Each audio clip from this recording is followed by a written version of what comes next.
What's going on, everybody? Welcome to another edition and installment of the Wrestling Hour right here on, of course, adfreeshows.com to start your week off, your wrestling week off, with amazing content from yours truly, Dave Sturchio, alongside Josh Shernoff. Josh, how are we doing? Oh, man, what a week and weekend and day. And Never meet your heroes, Josh. We'll get right into that, actually. Oh, meet them. Yeah, no. Let's get into your weekend for our weekend, really. I mean, I ventured up to Hackettstown, New Jersey on Friday night. It had nothing to do, and I'm full transparency, had nothing to do with the guest of honor that night, because you know me, and I've said it a million times, I'm a Shawn Michaels guy, and that's that. But I did want to see you in action. I wanted to see you as a manager with Moff, and I wanted to see the boys, and I wanted to see the cage match. A lot of stuff to see. So I wanted to go up and check it out.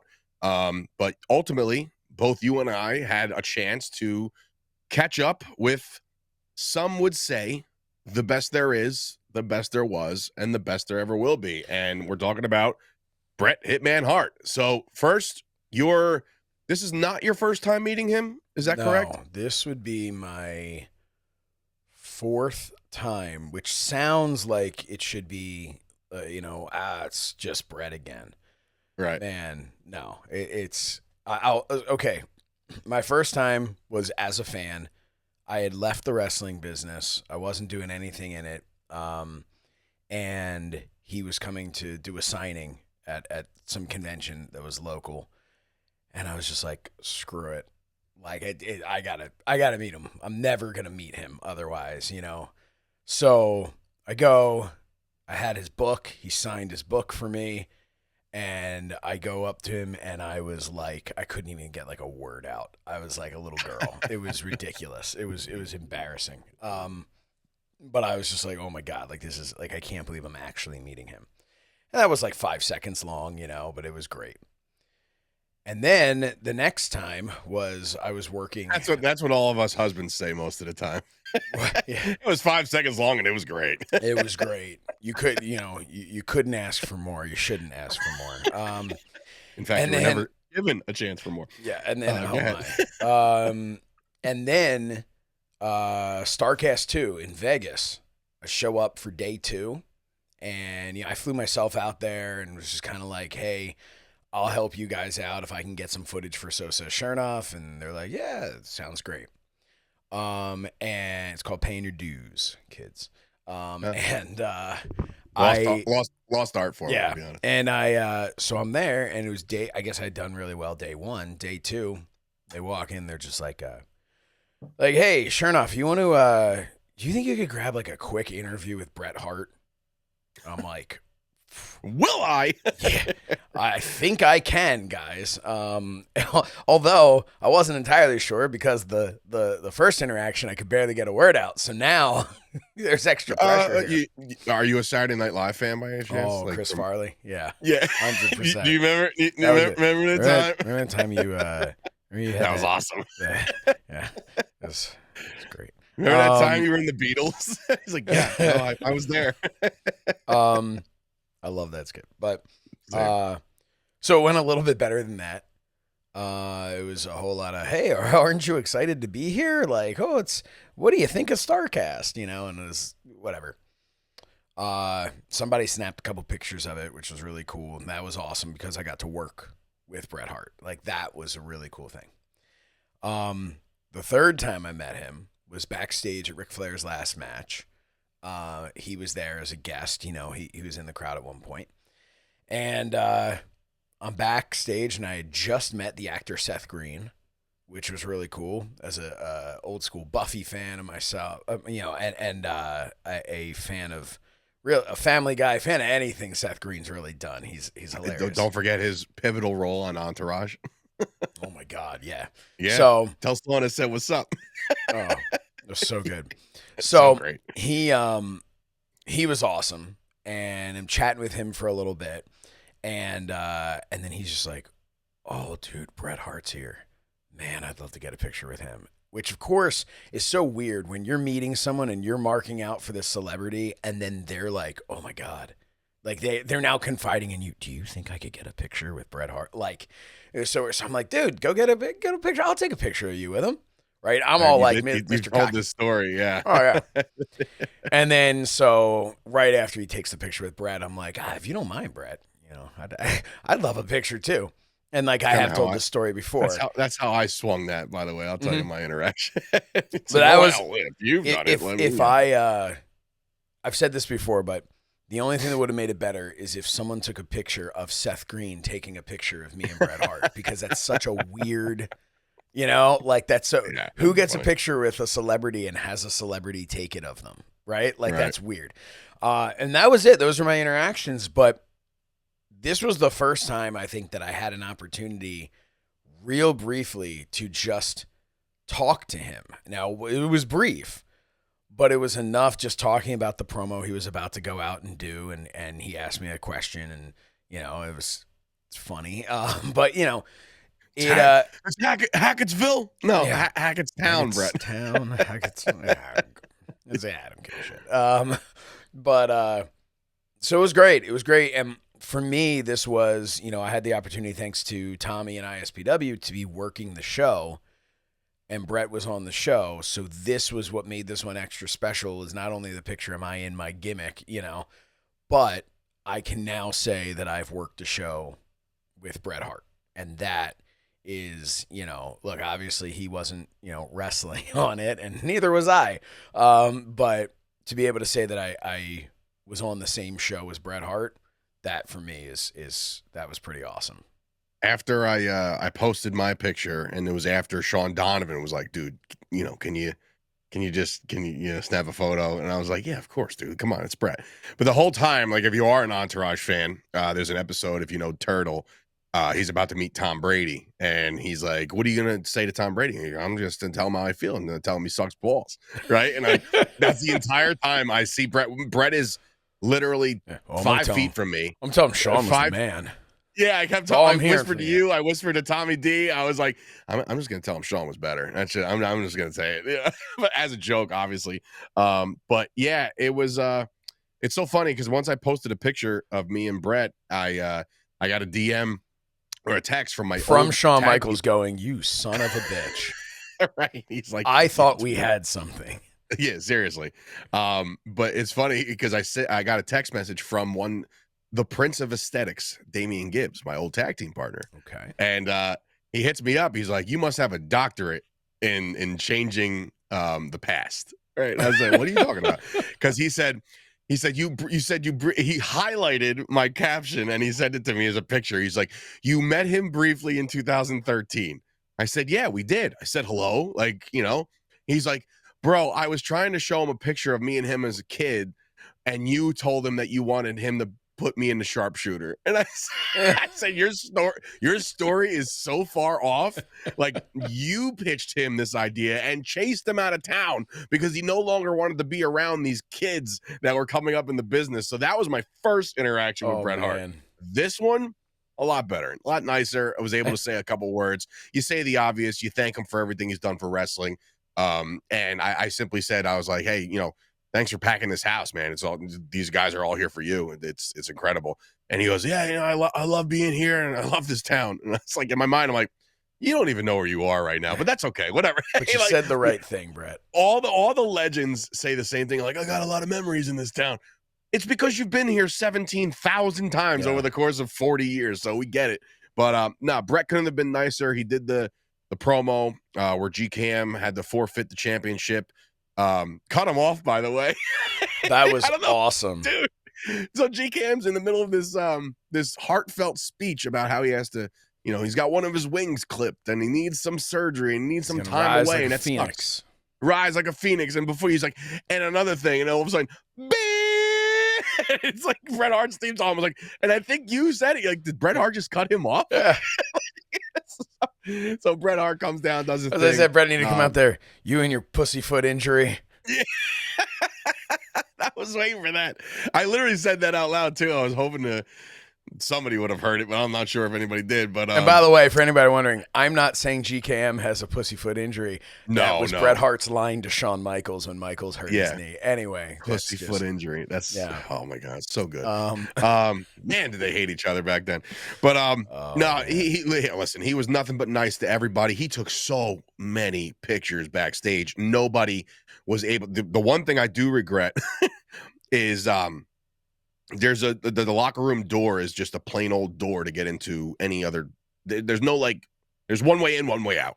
So I went into the locker room to say hello to either Moff or somebody, and I was talking, and I was like, all right, I'm going to leave now. So when I left, I not stormed out, but I, gave the door the old college push, right? And I almost knocked Bret to the ground. He was standing right there. And I was like, oh man, I forget who was right next to me. You were wearing you were wearing dreads and like a Rastafarian hat and as well. That's a callback, folks, to the Hall of Fame. Anyway, I have to explain my jokes because apparently I don't trust the intelligence of our audience. I don't know. No, you don't. They'll be like, I can't believe, that's the headline. Shernoff makes fun of Rastafarians. It's like, oh, okay. But yeah, Bret Hart, awesome to meet him. Great time, great event. One more time, we got to see Danny Moff and Crowbar in a steel cage, which they absolutely killed it. You were right there, front and center. Got yourself involved, you little weasel. I don't remember that. Yeah, but those guys, and I said it after. You can literally put those guys as a traveling band, like a tour. They would, and that's funny because I talked to Crowbar last night about it because he sent me some highlight reel, so I was able to watch it back in that regard. And I was like, this is great. I was like, you guys can literally tour the country and have not one same identical finish. That's how good they are. That's how well-rounded, knowledgeable guys they are. And you would see if they wrestled 100 times, you'd see 100 different finishes. And I know that sounds ridiculous and you're like, it's a pin. Like, what are you going to do? No, they would figure it out. They would figure it out. For guys who've worked so many times together, they didn't, it wasn't like, let's go do the same thing. Well, let's just do it. No, man, the thought that went in there to making that match, as special as it was. And then just the Crowbar going to the top of the cage and jumping off there. And I mean, you talk about I had the best seat in the house. Oh my God. I had the seat where I was getting hit by pieces of table. It was. Yeah, you almost was killed actually. It's some of those shards of table could have pierced the wall. Dude, it was pretty crazy. The door that Moff went through, I showed you at the end. I mentioned Buffy the Vampire Slayer earlier. It was one of those steaks. It was a Buffy steak right there. It was that could have Buffy, penetrated. Also known as Sarah Michelle Gellar, also known as the wife of one Freddie Prinze Jr., also known as the co-owner of the MyFandom app. Hey, there you go. Tied it all back together. It's crazy how you all tie it together. Yeah. But yeah, just a great show. And shout out to who is it? Dina? Her real name? Dina? Crowbar's wife. I'm missing it. Oh, I don't know. I forget her names are. Well, anyway, she took an incredible bump through a table. Which don't mouth off. Which again, you gotta be careful with stuff like that. And I understand it's an independent show, and Tommy has delivered time and time again with a lot of cool moments at ISPW. The one thing I would change, specifically as a promoter, because this is something I cannot even stomach, is the ability and the access that the fans get. They're a little too close to the action. And while I understand that Moff and Crowbar had it designed to go around the ring and not go into the cage right away and, do some stuff on the outside, that's fine. There's there wasn't enough people to get the kids out of the way. I saw a couple kids almost get their heads taken clean off. There was one kid who decided to push Sean Donovan. Donovan turned around. Thank God he was quick enough in his mind to realize it was a kid because he was about to knock that kid out. It's just too much. It's too close. And I think that hinders the ability for these wrestlers and these stars to put on the match that they want, because all of a sudden now you're dodging traffic. It's like, you're going to be moving through the crowd, which is fine. Again, we've seen it. Yeah, I mean, they went out into the crowd, so you can't really, I understand that, but there's a way to do it to, clear people out, make sure security's. They didn't care about that. They just kind of threw Well, caution to the also wind. Moff just went running up into the crowd like he just Well, Moff's a fucking animal, and we all realize is an that. animal. Right? He's an absolute animal. Man, what an incredible match! I will tell you, my back hurts from watching Crowbar get hit in the back with that chair by Moff. Dude, like I need to go to like physical therapy for the pain I'm in. I know a guy. From I know a being guy that does to that. it. Actually, yeah. Man, it was it was incredible. My jacket is currently at the dry cleaners getting Danny Moff's blood out of it. So yeah. he they made him bleed his own blood. Welcome to wrestling, kid. Yeah. Yeah. But listen, overall, top to bottom, another great home run. One thing I would change, and what's that? If Tommy's listening, which he's not. He's not. But one thing I would change, the curtain. What if the curtain, just hypothetically, was a real curtain? Went to the floor? Like, it's like these are the little. The curtain came honestly, down. If Chris Payne was there and saw that, oh man, he would be physically ill outside, throwing up everywhere. Like that's how bad it was. Chris it was almost is a guy who appreciates the little things. Like he's right. Yeah. Imagine taking a sheet, your bed sheet, have you right, and hoganing the hell out of that thing and just fucking tearing it, and they're like, "This'll do," and then they put that up. But it only came down. It was halfway. It was halfway down. I'm like, oh my god! Like these are it's again minuscule things go a long way. Like they have a cool setup. They have a little mini Tron. They have like these little things that like really go the extra mile. But let's just go that extra mile to get a real good curtain.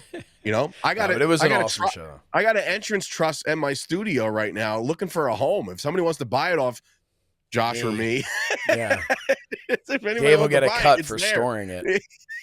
Yeah, you're taking up a lot of space, by the way. But yeah, again, curtain aside, it was a very good night. Had a lot of fun. Great town, great atmosphere. The independent wrestling scene is once again one of those things where it's just like it's hitting a boom period once again, and I'm very excited as a promoter because it really feels like the world has their eyes on independent wrestling now because of the WWE and what they're doing. We can kind of segue into that. I do as we know. Before we segue though, we'd be remiss if we did not mention the next day, at a event in New Jersey. I'm so sorry. No. I know you were going to get there, but the wrestling world lost a member of its community. The Jurassic Juggernaut, Vince Steele. I unfortunately never had the opportunity to meet him. But met him twice. This the kindest, like the gentle giant. That's all I've heard from people is how wonderful he was. But he leaves behind children, and it's just an awful, awful tragedy. You can go on social media. They're raising money to support his family in his with his funeral arrangements and whatnot. So check that out. Go find that. Chris Jericho actually donated $1,000. Saw that. Saw that, man. That's really very. That's cool leading by example, right? Like, I don't know that he and Chris Jericho ever even met. Probably not. Probably not. But that just goes to the character. Yeah, that goes to the character of guys like Jericho, and Fight Factor Wrestling put out a post, and pretty much all of the indies on the New Jersey scene put something out for the guy. Like obviously, you want to support a fallen brother, and like I said in one of my posts, I said, when one of us fall, we all really, really feel it. You know what I mean? And for something like this to happen in the ring, of course, you're thinking back and you're like, can this kind of stuff be avoided, right? And you don't want to. You want to use this as an example, or at least, and I know that's not the right terminology I'm trying to go for here, but you don't want his death to be in vain. You don't want to, like, you want to learn a lesson here with the unfortunate passing of one person, and let's not make this any kind of trend, or let's not make this, a lot of people talk about this, and I know this show is very comedic and loose and everything like that, but sometimes, real life gets real, and you have to, there's been a stigma against men's mental health for a long time, right? But I think somewhere along the line, men's mental health was now a prime thing where people are just like, yeah, man, talk to somebody, go to therapy, get yourself fixed, take some medication if you have to, like all this, but somewhere along the line, we also forgot about physical health. Yes. And for me, particularly, I'm a larger guy. I'm 6'1", I'm like 265. So I'm a bigger dude, but I know that there was once upon a time I was like 280 and I was with no muscle, and it was like zero, so I was in bad shape, and I'm like, okay, so, and this was back in like 2009, so it's like, it lit a fire under my ass to try to like get right. You gotta take care of your physical health, specifically in this type of atmosphere. Now, I know there's a million big guys out there that can move like a cruiserweight, right? And they're gifted and they're talented, and Vince Steele was one of those guys that can move around the ring like he was like a gazelle. You know what I mean? Like you could tell he was one of the better big men on the independent scene. However, you just got to be careful. I understand the cosmetic business part of it where you want to look the part, but that has nothing to do with looks. You got to make sure that like everything on the interior is working right, Yeah. and New Jersey, I remember telling Payne when we were doing the Staten Island show, I'm like, I hate running in New York. Why is that, Dave? It's because the freaking commission and the blood pressure stuff and all this thing, and they gotta check this and check. It's such a pain in the ass.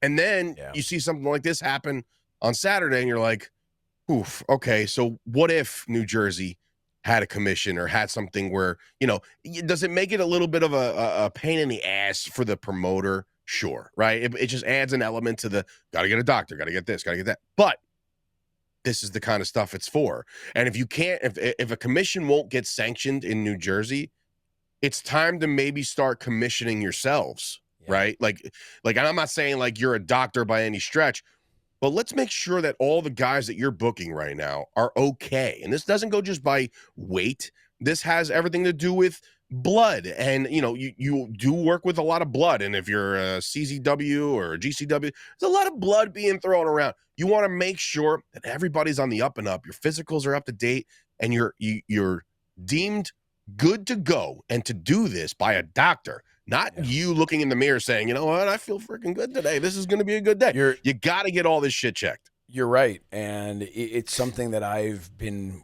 wanting to address, that as I'm writing, next week I'll be doing So Says Shernoff, and sometimes I'll take more of a serious tone if there's something. And I've really been debating whether or not to discuss it because I don't want to be disrespectful to his memory.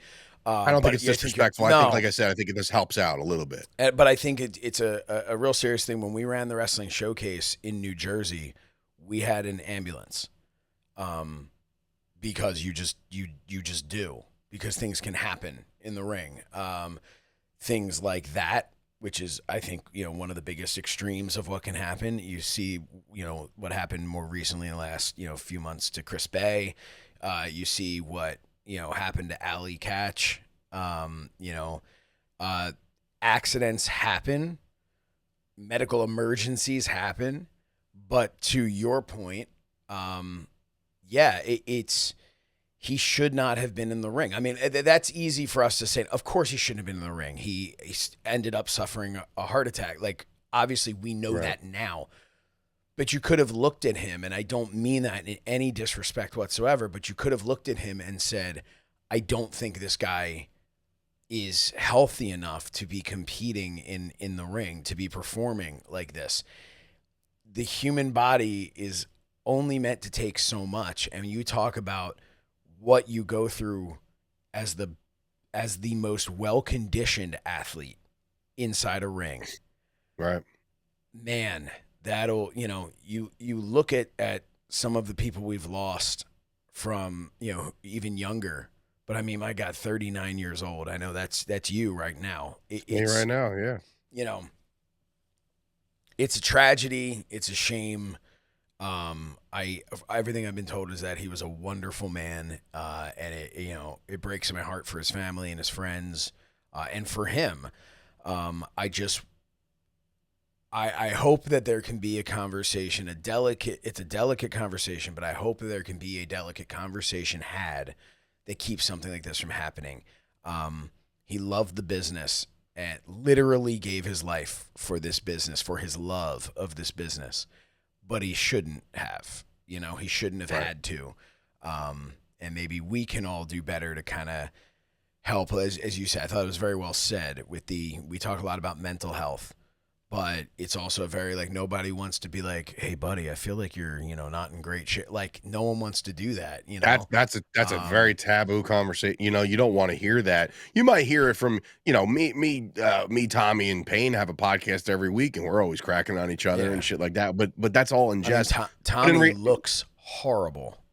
Always horrible, and that's not a weight thing. That's not a weight thing. That's just he's just an ugly. He's just an ugly person. No, but on the on the serious note, again, from the Wrestling Hour, from everybody at MyFandom, from everything that we got going on over here, we send our deepest prayers and thoughts to the family of Vincent Steele. And again, I hope that if this does anything, and knowing him loosely, I know that he would want this to serve as a learning block, a stepping stone, have you, to making sure that we're all taking care of each other mentally and physically. So with that, I'm glad that the show stopped. I'm glad that they didn't proceed. I'm glad, once they realized that things were a little bit more serious than they originally thought, there was no like, well, the show must go on. You know what I mean? Like, no, like we all know what we just experienced. And again, we say thoughts and prayers to Vincent Steele, but we also have to, like, before we move on to the next thing, we also got to make sure that everybody's okay that was there, that saw all this happen, because that shit can scar you for a very, very long time. Like seeing something like that happen in real time. I've seen something like that happen in a concert. Lady right behind me just dropped, and I was just like, and now I'm seeing somebody in real time give like the mouth to mouth and the resuscitations and all this, and I'm like, if she goes, like, I don't know how I'm going to feel, right? And I'm just like, they take her away. Nobody knows if she's alive or dead.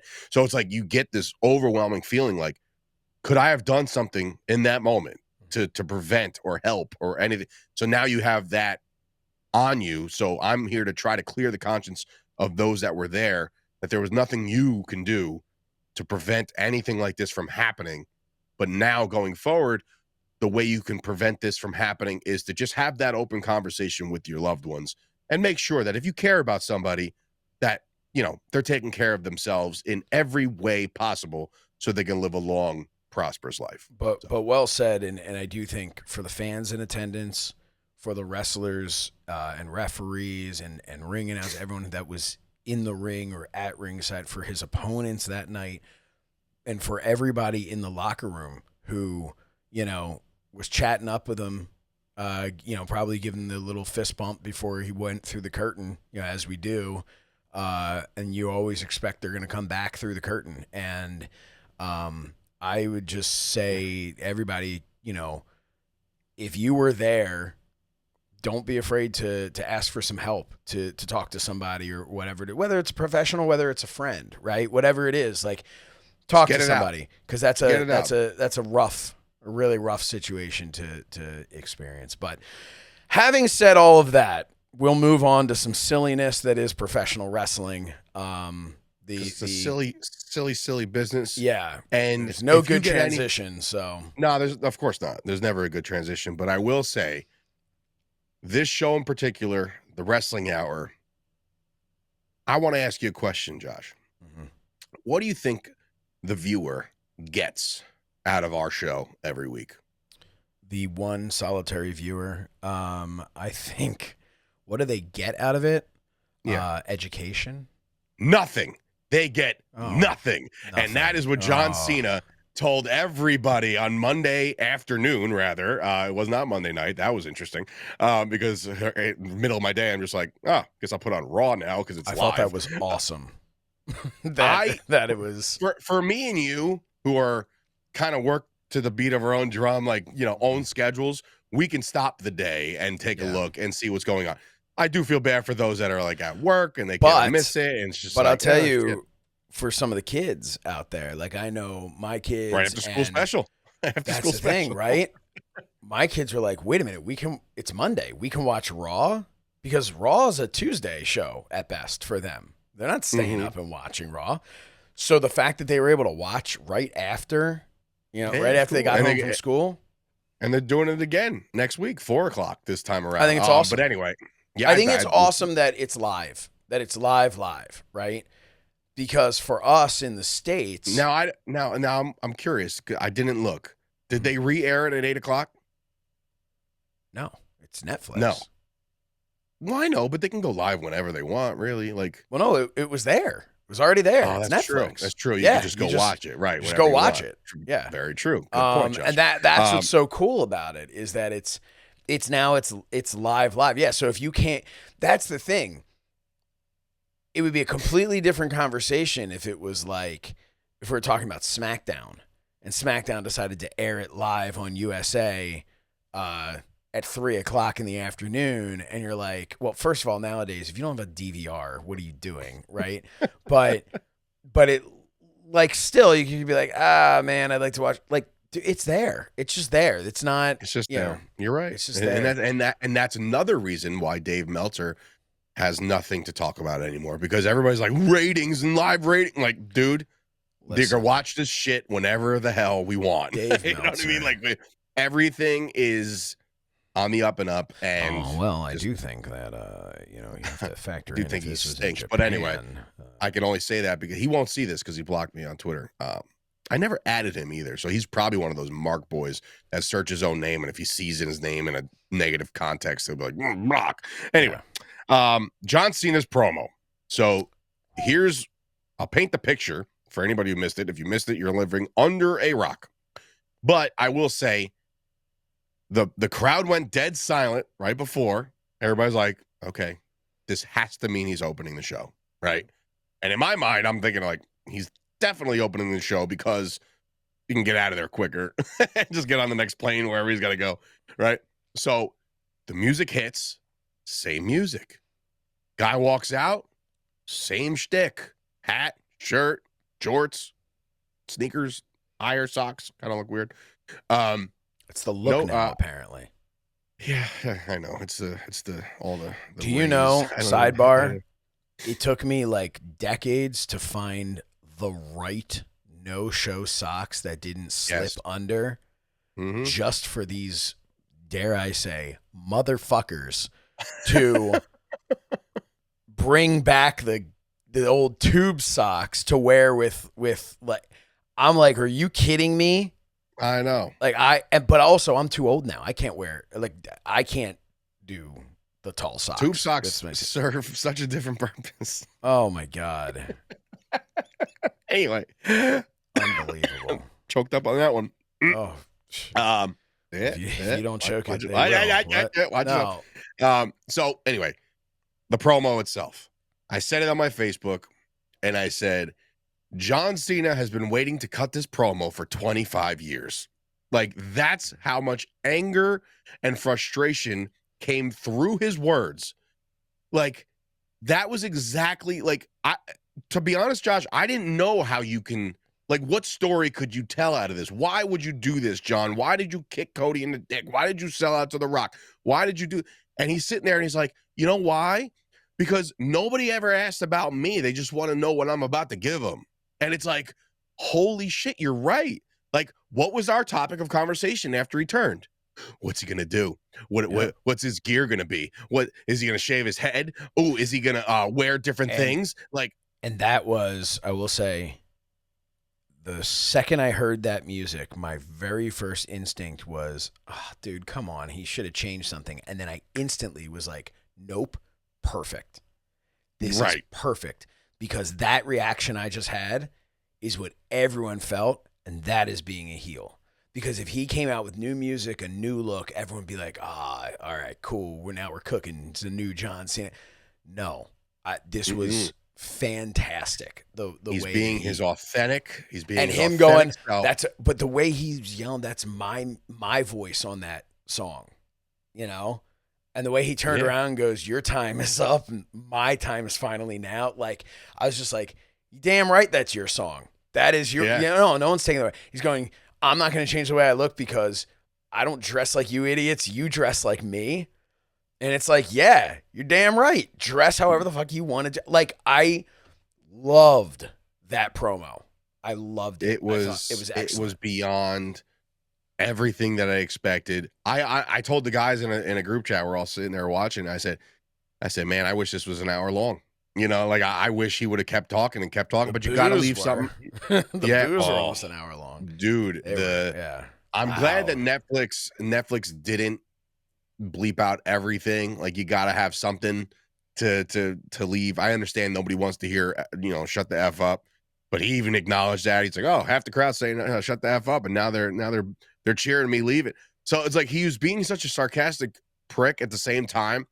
But bro, when he pointed at that kid in the front row and they put the camera on him, the kid looked like somebody told him, hey, listen, Daddy's Santa Claus, in case you didn't know, right? Like, so it's like he's sitting there, he's like, ready to cry, and I'm like, dude, Cena has him. It's right there. He's got him all in the palm of his hand. They hate his guts now.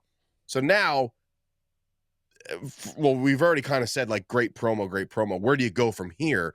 Can any of that, Josh? Because we brought it up on the Fight Factory Wrestling podcast. Can any of that be taken back?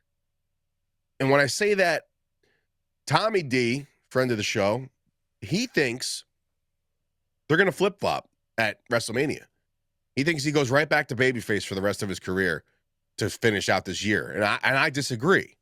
I say, if you wanted to do this, you got to do this, right? You got to like do it in. And I said the way because Payne was saying, he's like, how do you go out as a heel? And I said, well, I think it's easy. I think if you heal him up now, right, and you got the WrestleMania thing and maybe even a bad SummerSlam, I say bad SummerSlam match, meaning he's a bad guy as a SummerSlam match, but like maybe he loses a big match at, I don't know, Survivor Series or something like that, and it pisses The Rock off, where he's like, dude, you let me down, and then he'll come, you let yourself down. All of a sudden, you got babyface Cena for that last hoorah at the end, at the very end. But I think you need to ride this out, right? How would you play? Yeah. How would you book John Cena going forward between now and December? Well, first of all, Tommy D is wrong. Is he ever right? Across the board. Just, I don't even know the other things he said, but he was wrong. To me, can he walk this back? I don't think he ever has to. That's the beauty of what he did, because he told the truth. I'm not a babyface. I'm not a heel. I'm a human being. And you've treated me terribly for 25 years.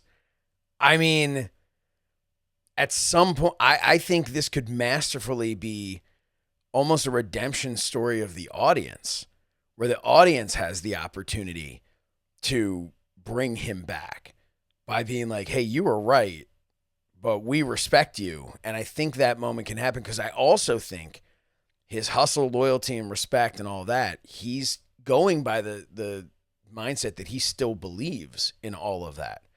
That's still his, that's still his mantra. Never give up and all that stuff. So I think that as time goes on, I think he's a heel through SummerSlam for sure.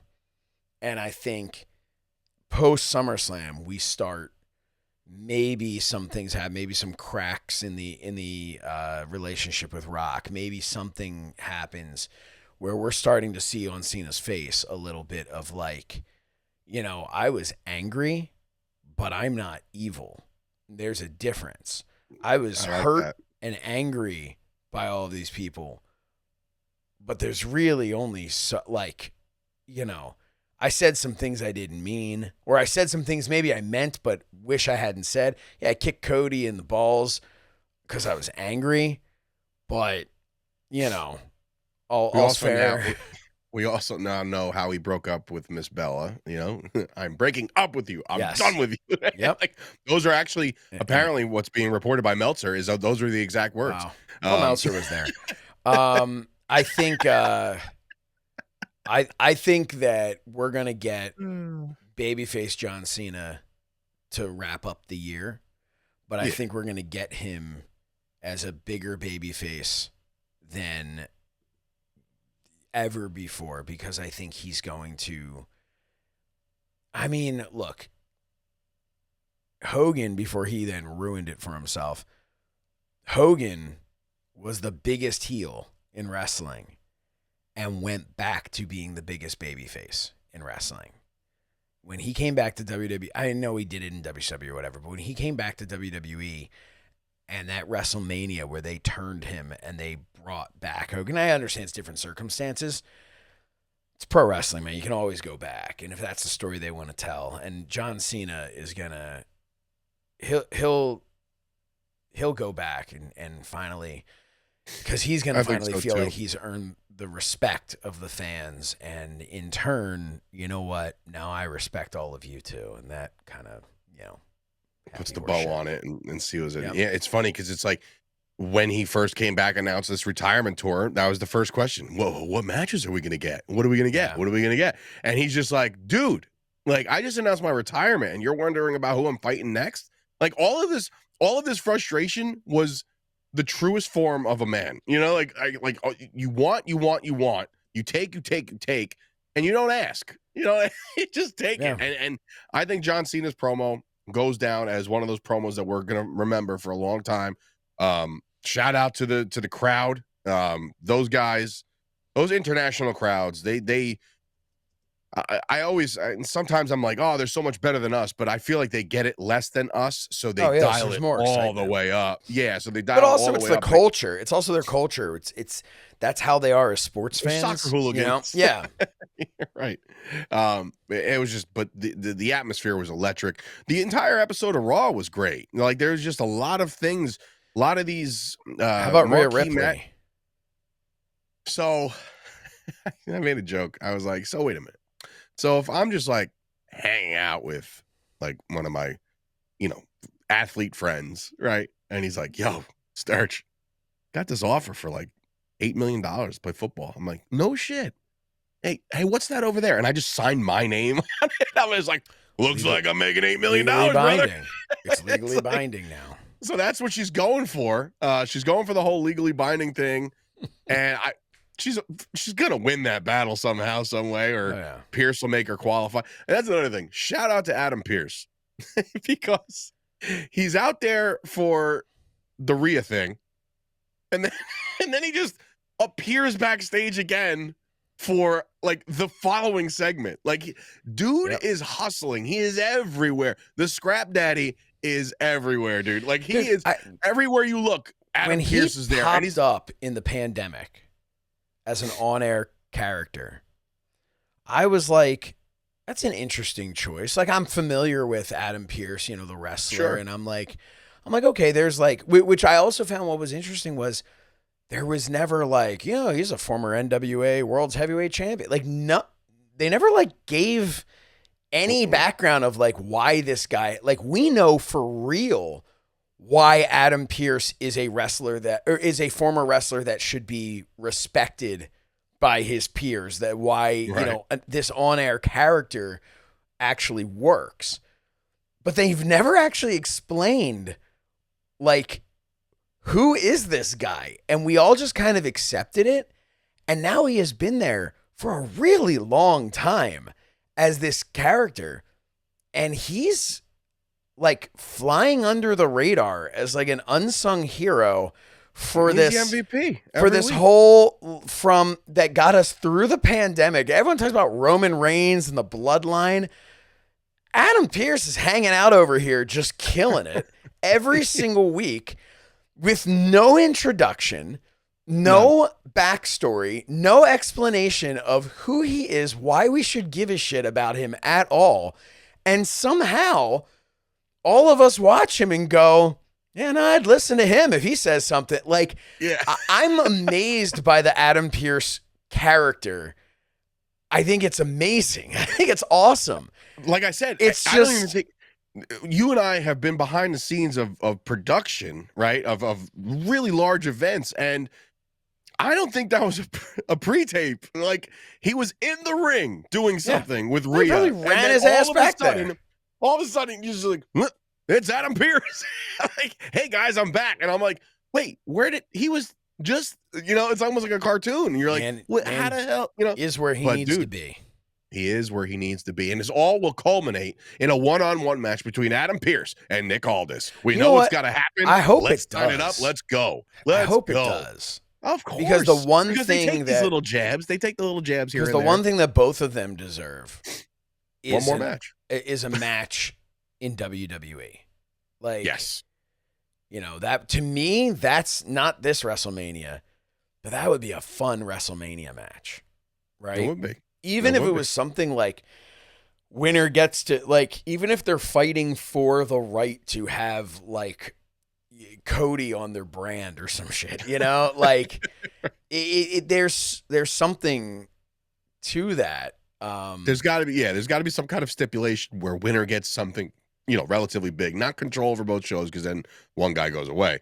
Right. But something like that, like a high free agent. Roman's contract's coming up, Unless we reach a point where, let's say, like an Adam Pearce or something, let's say his contract's up and they're ready to move, and they're going to move on, or he wants to move on, or whatever the case is, then that would and you can write him off. Yeah. That would be a great way to do it. But I hope they don't do that because Adam Pearce. No.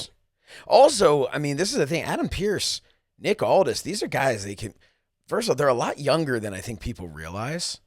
Because especially like Nick is, I'm actually going to Google it now, but Nick looked like I saw him wrestle Sean Donovan in the winter of 2023, I want to say. So it's only 2025. Yeah, so like this the is dude, what I thought. he was just in the ring looking like $1 million. This is what I thought. I knew that he was, I don't even want to say younger. I'm going to take one guess. He's 41. Who? Nick? Aldis. If I told you he's younger than you. Shut up. 38 years old. That's disgusting. Yeah. That is freaking disgusting. Looks like a grown-ass man. He does. I mean, he's distinguished. I mean, but like when you factor in that he is a decade younger than AJ Styles, let that sink in. No, don't let it sink in. What I'm saying is, it is not unrealistic that Nick Aldis serves 2 more years as the general manager of SmackDown and then has a full-time in-ring career in WWE for over half a decade. And it's not like he had like these rinky-dink matches in his career. My man was like, he's as good as advertised, and his I'm just saying, it's just incredible. He has an opportunity to still have a full, solid in-ring career in the WWE if he and WWE so choose. On top of that, if they choose not to go that direction, he is 38 years old. That man has decades upon decades of on-air personality opportunities before, because at some point people are going to be like, oh, he's 50, and be like, okay, well, he looked like a young 50, many years ago. Like, he just looks like a grown-ass man. I have a professional question for you. Yes.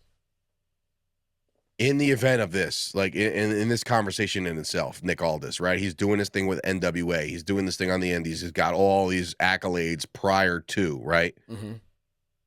WWE approaches him originally and says, hey, we're thinking about you as our general manager. Do you think that was more like this is what we got for you? Or do you think maybe Nick Aldis was like, I wonder if I can make it as a personality and throw out the bump card? You know what I mean? Like, or is it a gut punch to somebody who thinks they're on top of their game and then are approached with an on-screen role, but you won't be wrestling anymore? So like, how would you feel if that was approached, like, given to you? Well, I'll say, I remember talking to Nick, to name drop there, but I remember talking to Nick when he was first approached to be a producer with WWE. Nick and I were working on a separate project. That's another thing. That's another thing I'm going to follow up with. Well, he and I were working on a separate project that was put on hold because he said, "Hey, listen, I'm being looked at as a producer. Don't tell anyone." But I think now it's safe to say, he ended up going to work for WWE. But they then hit him with this on-air personality thing, and they were like, "No, we don't need you to wrestle," but he's ready to go. Like, I mean, if they told him to wrestle tomorrow, he is in shape to wrestle tomorrow. Like, he's, I'm sure there's some ring rust or whatever, but, he's physically in shape. I think it was an opportunity for him, an opportunity. Why would you not take an opportunity like this? You're asking me, what would I do in that instance? Like, dude, you take that. If it is so, professional wrestlers have such a small window to be successful before their bodies give out and they just can't do it anymore. And when you have that opportunity to be an on-air personality that does not have to bump, man, like, you can do that. Like, me as a manager right now, like what I'm doing, I can do that 20 years from now. I could be a manager. As a commentator, you and I as commentators, I'm legit 20 years from now, you and I could still be doing it. Sure. Could I get in the ring 20 years from now? No. Can I get in the ring today? No. So, can I get in the ring 20 minutes from now? I know, like, but I'm just saying. I'm curious to that because I'm just like, is it like an ego slap in the face where you're just like, hey, we want you, but not as a wrestler. And you're like, really? But again, it's WWE. Would you jump at that? I think anybody should and would, right? Pat Kenny actually told me that over some beers on Christmas Eve one year when I told him it was right. Like, I was post ACL telling him about how I was going to get back in a ring in January of the following year. And I said, yeah, man, I'm ready to go. It's been 10 months and I'm ready. I'm healed up. He goes, well, what have you been doing, this whole time besides rehabbing? I said, well, they got me on commentary and, I'm having a great time with that. He's like, you have a role there? Like, if you want it? And I said, well, yeah. He goes, like, so you're going to be on every show talking. Mm-hmm. You don't want to do that over taking the bumps? And I was like, so it made, for the first time I've ever questioned it. And I was like, wait, you're saying I could use the tool that is my voice rather than become somebody else's tool to be thrown around the ring? I'm like, yeah, I guess. I mean, that kind of makes sense. So, like, for all these aspirations that I have from time to time when I'm at the gym, and I'm like, dude, the pre-workout kicks in and you're ready for I'm like, let's fucking go, right? And then I'm just like, after the Stairmaster, I'm like, you know what? I don't know. Maybe it's a bad idea. You know what I mean? Like, but we always have these thoughts because once you're in there, you get that itch, you get that bug, you get that, I want everything. But I was going to ask, right? Well, yeah. What were you? He said, if you can make it with your voice, why would you want to make it with your body? Yeah. When you could do this longer, you're all of a sudden a personality. And so, Pat, call me. For the love of God, call me. So anyway, the thing is, though, think about that. Think of 3-hour show, right? Mm-hmm. 120 minutes. Let's say on average, you're out there, entrances, it's indie work, you don't stick to your time. Let's say you're out there for 10 minutes, right? On an average indie show as a wrestler. Mm-hmm. That means you and I doing commentary on a show, we get the exposure to an audience of 12 shows if we were a wrestler in one event. Like, also, it's kind of like, hey, consider that when you're figuring out what to pay your commentators when you realize the amount of time they're putting in. But but I mean, that's, and to me, then I look when I have the opportunity to manage guys like Moff, and, on some shows, like when I'll do like Fight Factory and I'm out there with Moff and I'm out there with Donovan and I'm out there with Trax, it, like, to me, think about if I was wrestling on the show, I'm out there once, but instead I get to be out there for the duration of this match, this entire time. I get to be out there multiple times. Then I'm on commentary. I mean, it's kind of like self-serving. It's my show. I was just going to say it's self-serving. It's so self-serving. Like, yeah. You fucking selfish. You know what, though? But it's not self-serving because of what I bring to your show. You know what I mean? Like, I understand your that. You don't show's gotta. so You much don't gotta. better because I'm on it. You gotta. You And don't that's gotta just sell that not, to me. that's Tommy D saying that. Right. I just know the value that certain people bring. And that's why I do give chances to managers and I give them to say, hey, get out there, really embrace it. Like, bro, half the freaking highlights from War in the Short 1 is you, right? Like, you're just like half the time it's like you in that dumbass jacket with your shorts, which again, I know you tried or you're telling me you're going to go to pants for this year. The jacket and shorts is such a I'm a dork manager. It's so works, and I hope you bring that back. I really do. I think this Like year it might. shorts and a jacket. I don't know. This year I think it might be some like khaki pants or something. Like A a different type little bit of island, a little bit of I get it. Like you're I on gotta in the keep it. I Caribbean or gotta some keep shit. it changing because I want to wear the same jacket, so I have to change something up. You know what I mean? Yeah, and 'Cause the that'll be a jacket's too good nice a good look. Yeah. I just remembered you coming out. I was like, he's in boat shoes and shorts and a jacket. And I'm like, man, if this doesn't scream Josh Shernoff, I don't know There what was does. like a bathing suit with little pineapples on it. That's what the shorts were. They were like, Oh my God. yeah, it was great. Perfect. Perfect.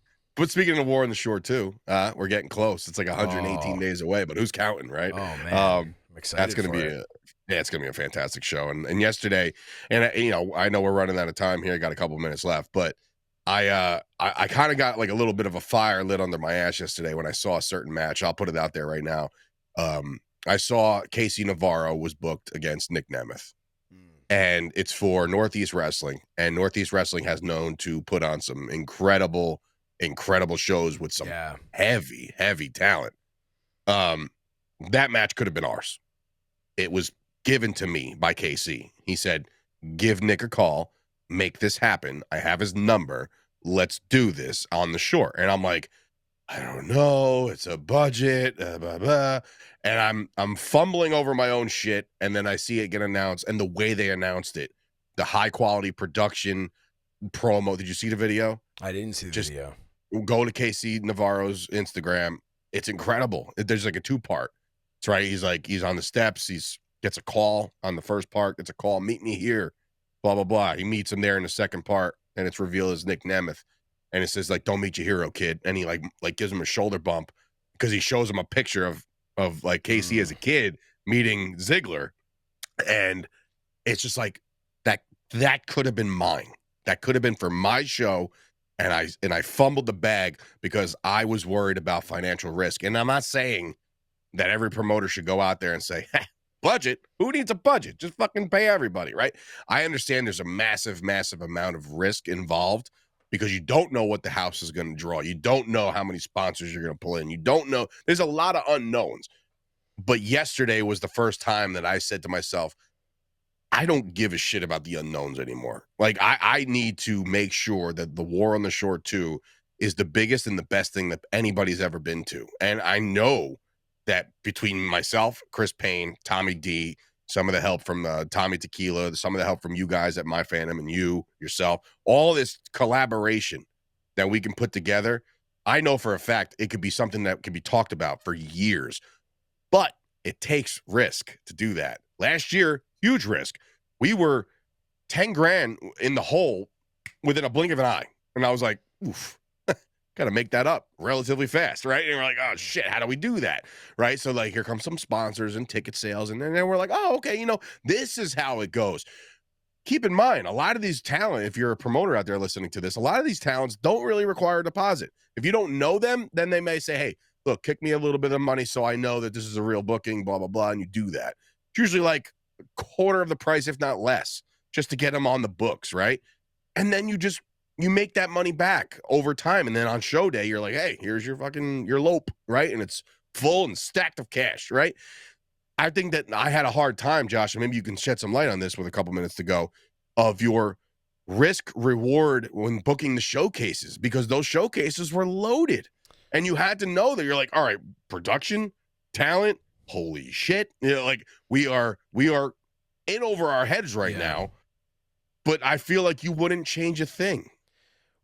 Especially the first showcase, we were, that was twice as expensive as the second one. The first showcase, we just, we wanted it to be the best of the best. And you can't say, this is going to be the best of the best. Now let me get this no-name local indie talent. No offense, but it's like, so we had Jacob Fatu, we had Matt Cardona, we had Killer Cross, and then he went to WWE. But like, we had a bunch of AEW guys, and then Tony Khan pulled them. But we had Josh Alexander, we had Steve Macklin, we had Moose, we had a lot of TNA. TNA was great. Scott D'Amore was great to work with.